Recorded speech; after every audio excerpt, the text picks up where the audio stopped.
दिशुछि एक कादुओ धान बिल परी किंतु यह बिल नुहे। यह होछि बालेश्वर जिलार श्रीकृष्णपुर गाँ को संजोग करुवा मुख्य रास्ता। आउ गाँ रास्तार धान तली रोचंती खोद ग्रामवासी। यह होछि एमानकर चरम असंतोषर प्रतिछवि। बालेश्वर जिलार रेमुना ब्लॉक अधीन बड़पाड़ पंचायत अंतर्गत श्रीकृष्णपुर गाँर ए दुर्दशा एबेकार नुहे, वर्ष वर्षर। किंतु वर्षा दिन आसिले रास्ताटीर अवस्था एते खराब हो जाए जे एथिरे जीवा आसिबा करबा एक प्रकार दुसाध्य हो जाए। एई रास्ताटी पई लोकंक नीतिदिनिया जीवन दुर्विषह होई पड़े। गाँर पिलाए स्कूल रे पहुंचीबाकू नाकेदम हुंती। असुस्थ बुढ़ा बुढ़ी किंबा कहार देहपा खराब हेले गाँ को आंबुलांस आसी पारे नाही। डाक्तरखाना किंबा नीतिदिनिया कामरे पाख बजार को जीवाकू पड़िले समस्त मनरे चिंता पशि जाए। एही रास्ताटी कारणरू गाँ लोके जरूरी सेवा पाइबारु वंचित हुअंती।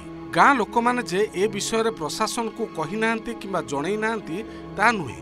बारंबार नेहुरा हवा सत्वे एमानक कथा केही सुनि नांती। ना सरकारी बाबू ना नेता। सबुआडू निराश और अपमानित हेबा परे शेषरे गाँर एई कादुओ रास्तारे धान तली रोई यार प्रतिवाद करने को समस्त निष्पत्ति नहीं।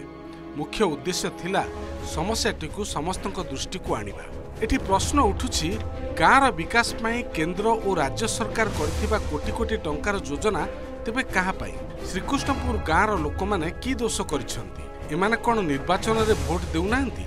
गाँर विकास पाई सरकार को स्लोगान तेबे कोन मिछ? किए देव श्रीकृष्णपुर ग्रामवासी एसबू प्रश्नर उत्तर?